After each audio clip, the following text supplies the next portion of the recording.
My female, 34, mother-in-law told my husband, male 35, he should divorce me because I can't have children. Throwaway for obvious reasons because my sister-in-law knows my main account. This is going to be long, so sorry in advance for the novel, but I seriously need to get this off my chest. Some background. I've been married to my husband Tyler for 7 years now. We met in grad school when I was getting my master's and he was finishing his architecture degree. We had this quick romance that honestly surprised me because I'm usually pretty careful about relationships. We got engaged after only 8 months, which was probably a red flag to his mom, Linda, female 62, who made comments about us rushing things and not knowing each other well enough. I brushed it off at the time because of wedding stress. Tyler is the most supportive partner I could ask for. He's always been there for me through everything. When I was struggling with my practice, when I had that health scare a few years ago, and especially through all the fertility stuff. We started trying for kids about 3 years into our marriage. We wanted to be financially stable first, with Tyler establishing himself at his firm and me building my client base. I know some people might think we waited too long. I blame myself for this for a long time, but we wanted to be responsible parents who could actually afford a child. After a year of trying, with nothing happening, we started with the doctor visits. Those were awful. If you've never been through fertility testing, you have no idea how invasive and humiliating it can be. The endless blood draws, the internal ultrasounds, the dye test thing, which hurt like hell, and Tyler having to jerk off into cups in tiny hospital rooms. We did all of it. We tried 2 rounds of IUI and both failed. I cried for days after the second failure. The hormones they had me on made me a complete emotional wreck too. I was having hot flashes and mood swings and gained like 12 pounds in water weight. And then came the diagnosis: premature ovarian failure. At 31, I basically have the ovaries of someone in menopause even though I'm only 34. They told me my chances of conceiving naturally were extremely unlikely. I can't even begin to describe what that felt like. Tyler was amazing through all of it. He came to every single appointment, spent hours researching alternative options, joined online support groups for partners. We did couples therapy for almost a year, just processing our grief and figuring out what our family might look like now. About 6 months ago, we started seriously looking into adoption. We've done all the initial consultations, started our home study, and actually feel hopeful again about having a family, just not in the way we originally planned. The problem is my mother-in-law, Linda. She was okay, I guess, when we first told the family about my diagnosis. She hugged me and said she was sorry, but there was something off about it. She immediately started asking questions like, "Are you sure there's nothing they can do?" And, "Have you tried acupuncture?" And kept telling stories about miracle pregnancies. I initially thought she was just trying to be helpful, but then things started to change. She would send Tyler articles about natural fertility cures and stories about miracle babies. She'd make comments at family dinners about the importance of bloodlines and real families, usually when I went to the bathroom, so I'd come back to Tyler looking uncomfortable. Linda was a beauty pageant person back in the day and married up socially when she got with Norman, male, 65, Tyler's dad, who's a university professor. She's really into appearances and status.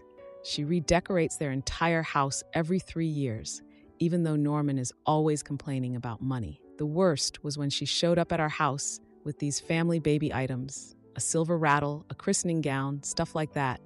I thought it was a sweet gesture until she was leaving and took them back, saying, "These are for my actual grandchildren someday." I locked myself in our bedroom and cried for hours after that. She also suggested we try surrogacy with an egg donor and then offered to help interview the women to make sure they had the right genetic background. Tyler shut that down immediately, thank God. Last Thanksgiving was a nightmare. Linda kept showing everyone pictures of Tyler as a baby and saying things like, "Wouldn't it be wonderful to have a little boy who looks just like Tyler?" I ended up crying in the bathroom for like 20 minutes. I didn't tell Tyler exactly why I was upset because I didn't want to cause problems between him and his mom. But what happened last week was the breaking point. Linda showed up at Tyler's office unannounced with lunch. She asked to speak with him privately. According to Tyler, she took out a folder with divorce attorney contact information. She had profiles of 3 suitable young women from her country club who were of childbearing age. She told Tyler he had a duty to divorce me and find someone who could give him children. Tyler said he was so shocked he just sat there silently for a minute, which Linda took as him considering it because she started explaining how the divorce could be handled and how I would understand eventually that this was for the best. When Tyler finally processed what was happening, he lost it. He told her she had crossed a line and that she needed to leave immediately. She got all defensive, saying she was only thinking of his happiness and didn't want him to wake up at 50 realizing his mistake. Tyler escorted her out of his office and told her not to contact him for a while. He called me right after in tears, explaining what happened. He keeps saying he can't believe his own mother would do something like this. His sister Jenna, female 32, has been supportive of us, but she's also trying to keep the peace in the family, which I understand. But also, how do you come back from something like this? Tyler is devastated. He's barely sleeping, and I can tell he feels torn between me and his relationship with his parents. Called to apologize for Linda's behavior, but also said something like, "You know how she gets when she has her mindset on something," which feels like he's excusing it. I honestly don't know what to do.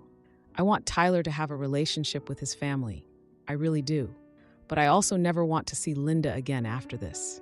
How do I support Tyler through this without making him feel like he has to choose between me and his mom? Even though I secretly hope he never speaks to her again, which makes me feel terrible. Has anyone dealt with something like this before? How do you handle a mother-in-law who tried to end your marriage? And how do I support Tyler, who's clearly heartbroken about his mom's betrayal? Edit. Oh, I should mention that Linda has left me like 12 voicemails since this happened, mostly saying I'm misunderstanding and that she only wants what's best for her son. I haven't responded to any of them. Edit 2. Someone asked if we've considered therapy. Yes, Tyler and I have been in both individual and couples therapy for over a year, processing our grief about infertility. Tyler's therapist is helping him work through this situation with his mom, too. Edit 3. To everyone asking if Linda has always been this awful, there were definitely signs I ignored. Like when we were planning our wedding and she tried to change our colors because they wouldn't photograph well with her complexion. Or when she commented that my engagement ring was quaint. It was Tyler's grandmother's, and I love it. Edit 4. For those suggesting we just cut her off completely, it's complicated. Tyler's dad, Norman, has always been kind to me, and there are extended family members Tyler is close with. And Tyler has never stood up to his mom before this incident, so this is all new territory for him. Now for the first update. So it's been about 2 months since my last post, and first of all, I want to thank everyone for all the support and advice. I read every single comment, even though I couldn't respond to them all, and showed a bunch to Tyler too. Reading your responses really helped us feel less crazy about this whole situation, especially when some of Tyler's family were trying to make us feel like we were overreacting. For those who didn't see my original post, basically my mother-in-law Linda, female, 62, told my husband Tyler that he should divorce me because I have premature ovarian failure and can't have biological children. She even brought him profiles of suitable young women from her country club who could give him children and divorce attorney info. Yeah, that bad. Well, things have gotten way worse and then kind of better, but in the most fucked up way possible. I honestly don't even know where to start with all this. After the whole divorce my wife incident, Tyler told his mom he needed space and time to think. Looking back, I think that was a mistake because she interpreted that as him actually considering her suggestion. I was pretty hurt that he didn't just immediately tell her to fuck off completely. Sorry for the language, but I'm still mad about this. But I've been trying to be understanding. His therapist says Tyler was basically conditioned his whole life to never question his mom and always seek her approval. So he's still working through that. So instead of respecting Tyler's request for space, Linda basically went all out against me. She called a bunch of Tyler's aunts and cousins, telling them I was selfishly denying Tyler children because I refused to consider surrogacy or egg donation. Complete bullshit, because we did consider those options. We decided adoption was our preferred path after a lot of careful thought. She showed up at our house unannounced 3 separate times when she knew I'd be at work to try to reason with Tyler. Like, who does that? She created a fake Facebook profile and messaged my cousins asking if infertility ran in our family. my cousin Melissa immediately called me like, there's some weird lady asking about your ovaries. She actually called my workplace. She told the receptionist she had medical concerns about me and was trying to find out my schedule. Thankfully, my boss is amazing and shut that down immediately. At Norman's, Tyler's dad's birthday dinner, which I skipped because obvious reasons, she tried to introduce Tyler to some lovely young fertility nurse from her church group. Like, what the actual hell? All this was happening while I was dealing with possibly losing my art therapy practice space, and my brother was going through a super messy divorce. I was super stressed.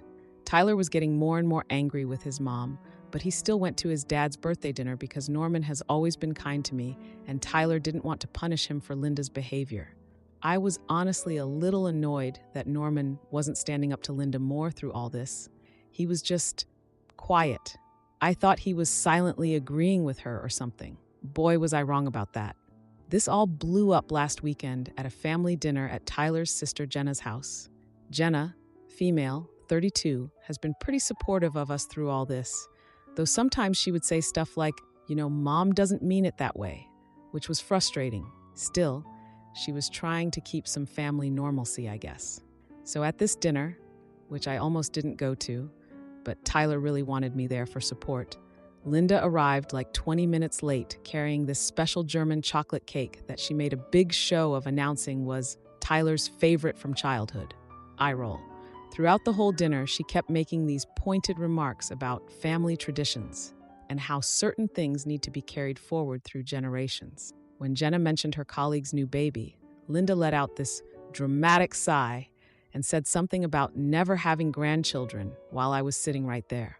After the main course, Linda stands up with her wine glass and starts talking about continuing the family bloodline and the importance of genetic legacy, and she very pointedly did not include me in her little speech. And then, it happened. Norman, who'd been drinking more than usual, probably to deal with Linda, to be honest, slammed his glass down on the table. Wine splashed everywhere. Norman shouted at Linda that she was a hypocrite and he couldn't stand it anymore. When Linda tried to laugh it off, Norman told Tyler and Jenna that their mother has the exact same condition as me, premature ovarian failure. He revealed that they were both conceived using donor eggs in the early days of IVF. Everyone froze. Tyler looked completely shocked. Jenna's mouth was hanging open. Linda first tried to deny it, then she got really angry, then finally broke down crying. She admitted she'd kept this secret for over 35 years, claiming she was protecting the family by not telling anyone. Tyler just sat there looking completely shocked. He kept looking back and forth between his mom and me like he couldn't process what was happening. After that, everything was chaos. Linda ran out crying. Norman followed after apologizing to everyone. Jenna was upset, but kept saying she didn't care about the egg donation. She was mad about being lied to her entire life. Tyler was just silent for days. We've talked with Jenna a lot since then. Apparently, Linda has always been weirdly competitive with other women about fertility and motherhood. She even criticized Jenna for not having kids yet, even though Jenna and her husband have said repeatedly they're not ready. Now we understand why Linda was so obsessed with this stuff, so we've gone completely no contact with Linda. Changed our phone numbers after she called Tyler 37 times in one night, moved to a new apartment in a building with a security desk and didn't give Linda the address, blocked her on all social media and email, told family we won't be at any events if Linda is going to be there, asked Jenna to not share any info about us with Linda. I know I should probably feel bad about the family being torn apart like this, and part of me does, but also I feel weirdly vindicated. Like the whole time she was attacking me for something she also has. The hypocrisy is just, I can't even. And honestly, I have zero desire to reconcile with her. Maybe that makes me a bad person. I don't know. Norman has reached out separately to apologize for enabling Linda's behavior for so long. He explained that when Linda got her diagnosis in her 20s, she had this complete psychological breakdown. Apparently, she built her entire identity around motherhood and family stuff to compensate for her shame about not being able to have real children. Her words, not mine, obviously. Still doesn't excuse her behavior, though. The one positive in all this mess, we've been approved as potential adoptive parents by an agency. We're hopeful about starting our family. though part of me is worried Linda might try to sabotage the process somehow. I know that's probably paranoid since we've taken so many precautions, but after everything she's done, I wouldn't put anything past her. Edit. Thank you for all the kind comments and awards. This community has been so supportive through this whole nightmare. Edit 2. To those asking if we've reported Linda to the police for harassment, we've documented everything but haven't filed an official report yet. Our counselor suggested keeping that as an option if she escalates further. Now for the second update. So it's been just over a year since my first post, and wow, so much has happened. First, I want to say a huge thank you to everyone who commented and messaged with advice and support. It helped us get through that whole mess with Linda. For those who didn't see my original posts, the short version is that my mother-in-law, Linda, told my husband Tyler he should divorce me because I have premature ovarian failure and can't have biological children. She even brought him profiles of suitable young women from her country club who could give him children, along with divorce attorney info. Then we found out that Linda herself has the exact same condition as me and had conceived Tyler and his sister through egg donation in the early days of IVF. Yeah, the hypocrisy was ridiculous. Anyway, we went no contact with Linda after that whole mess, and this past year has been both amazing and challenging. The big news first. We adopted a child. Our daughter Caitlin came home with us 6 months ago, and she's a smart and funny 4-year-old. She's obsessed with dinosaurs, like obsessed. She insists on wearing her T-Rex costume at least once a week, even to the grocery store, lol. She had been in foster care for about 2 years before we adopted her, and the adjustment period has been hard. The first couple months were really hard. Caitlin had some trust issues and would hoard food in her room and have meltdowns where she'd ask if we were going to send her back. We worked with an amazing adoption counselor who helped us understand how to support her. She's doing so much better now, though she still sometimes gets anxious when one of us leaves the house. Tyler is great at being a dad. When we were looking at potential matches, and he seemed hesitant about adopting an older child, I thought maybe he was still secretly hoping for an infant. But it turns out he was just worried about whether he'd be able to help a child who might have experienced trauma. He's been reading every book on adoption and childhood trauma he can get his hands on, and even joined this dad's support group. The other night, I found him asleep on the floor next to Caitlin's bed because she'd had a nightmare and he didn't want to leave her. I literally cried. As for the family situation, Norman and Linda have separated. Norman moved into a condo across town about 9 months ago. He's been an amazing grandfather to Caitlin.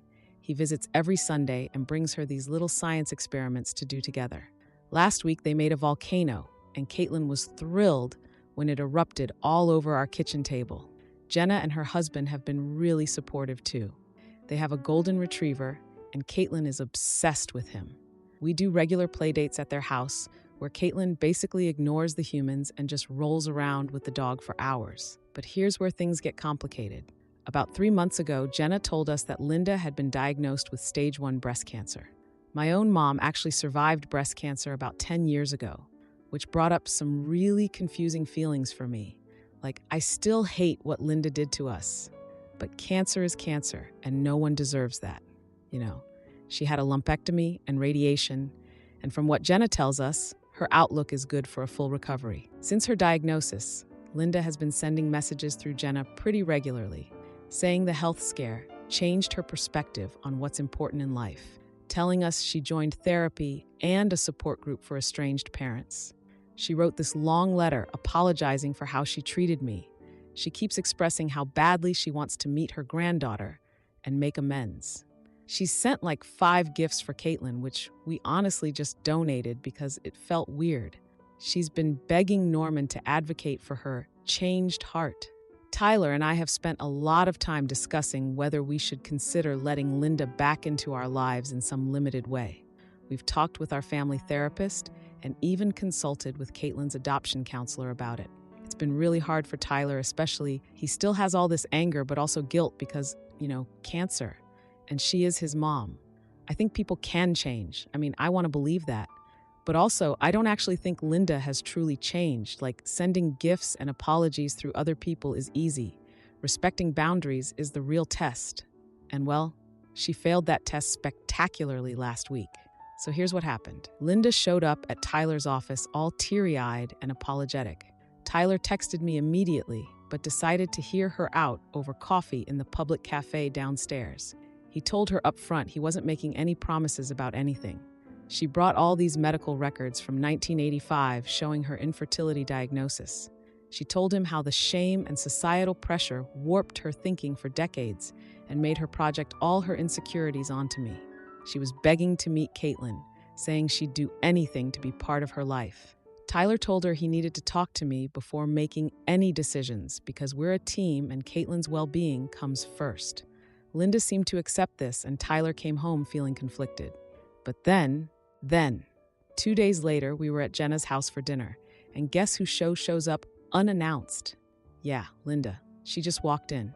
She immediately started crying when she saw Caitlin and tried to approach her, calling her my sweet grandbaby, which freaked Caitlin out. Caitlin literally hid behind me and started getting really anxious because she had no idea who this crying lady was. Norman and Jenna had to physically escort Linda outside, while Tyler and I tried to calm Caitlin down. Tyler went outside and just laid it all out. He told Linda that this behavior proved she hadn't really changed at all, that she still doesn't respect our boundaries, that she put her own desires above the well-being of a child who's already experienced enough trauma and instability. And you know what she said? She accused us of being unforgiving and using her medical history against her, as if that's what this is about. I can't even with the complete lack of self-awareness. We took Caitlin home immediately. She kept asking why the sad lady was crying and if she did something wrong. It broke my heart to hear her blame herself. We had to reassure her over and over that she did nothing wrong. So after all that, we've made our final decision. We will not be reestablishing contact with Linda under any circumstances. Here's why. Her ambush at Jenna's proves she still can't respect basic boundaries. We can't trust her not to say inappropriate things to Caitlin about her adoption or about us. The risk to Caitlin's emotional well-being and sense of security is just too great. That comment about us using her medical history against her shows she still doesn't get it at all. We've actually found peace in our family unit and don't want to disrupt that with Linda's problems. We've changed our numbers again and actually moved to a house in a neighboring town last month, partly because we wanted more space for Caitlin, but also to put more distance between us and Linda. Norman understands our decision even though he's sad about it. He promised he won't bring Linda around or share information about Caitlin with her. He did say he hopes someday there might be forgiveness, but he respects that it's our choice and not his to make. Jenna was furious with Linda after the incident at her house.